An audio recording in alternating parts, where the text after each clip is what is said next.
Hey everyone, I'm Lauren Podell. I want you to take a close look at some of these names I've got by me. Ted Nugent, Kid Rock, autographed guitar, the legendary Pete Townsend, even a Joe Walsh autographed picture. Rock memorabilia that you'll be able to get your hands on to help a man whose name you may not recognize. We're talking about Tom Wright. He's considered one of the men behind the music. He has a legend here in Detroit, and now he needs your help.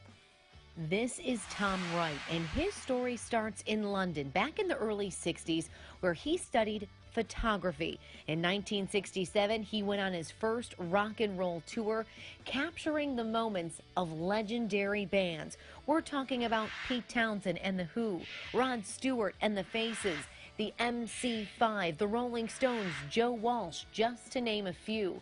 His legendary photography still stands true today, but he brought these musicians to Detroit, to the one and only Grandy Ballroom, and partnered up with Russ Gibb, who remembers those years like they were yesterday.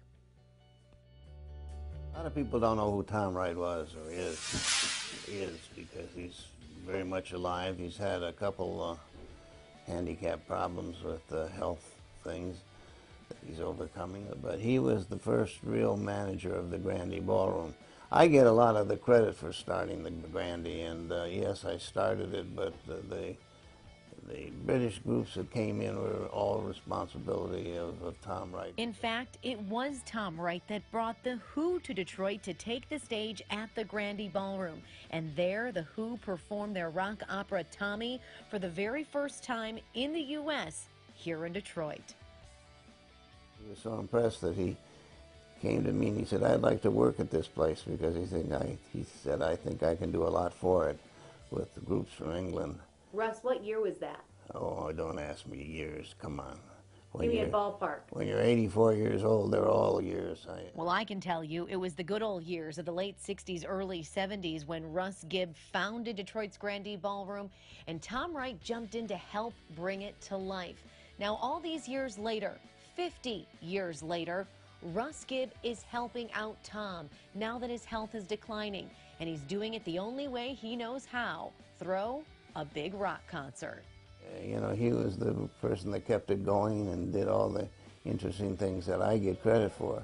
I thank you, Tom, for the credit, but it's really Tom's thing, and that's how we're paying back right now for this benefit that we're doing for Tom, because he's had a lot of expenses with his health. So mark your calendar, Saturday, April 30th, Diesel Lounge in Chesterfield. That's where and when the Tom Wright benefit will be taking place.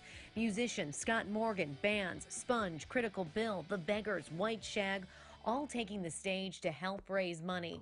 Did I mention there will be auction items? They'll make your jaw drop. I like that one, Roger Daltrey. And then you got Pete Townsend. There's 3 of Pete. There's another one. Very cool. That's like classic Pete Townsend, right? And these there. are all Tom Wright photos, actually. So that makes them a little more valuable. This benefit is going to be, for people who love rock music, they're going to have quite the selection. Wayne Kramer guitar right there. Yeah, what a history here. Ted Nugent, Kid Rock.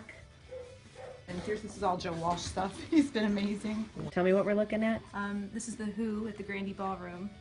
And it has Russ's signature, Thomas Weschler, who took the photo, Roger Daltrey, and Pete Townsend all signed it. It's my favorite one. If we can raise money to help alleviate some of those costs, we want to do it, because, as you know, medical things cost a great deal of money today, and Tom never was one that was greedy for money. When he was working, he was always willing to share what he had with other people, other bands and other people, so we want to pay back now. It's payback time for a guy that's done a lot for the music industry in Michigan and the music industry in the United States and in Europe.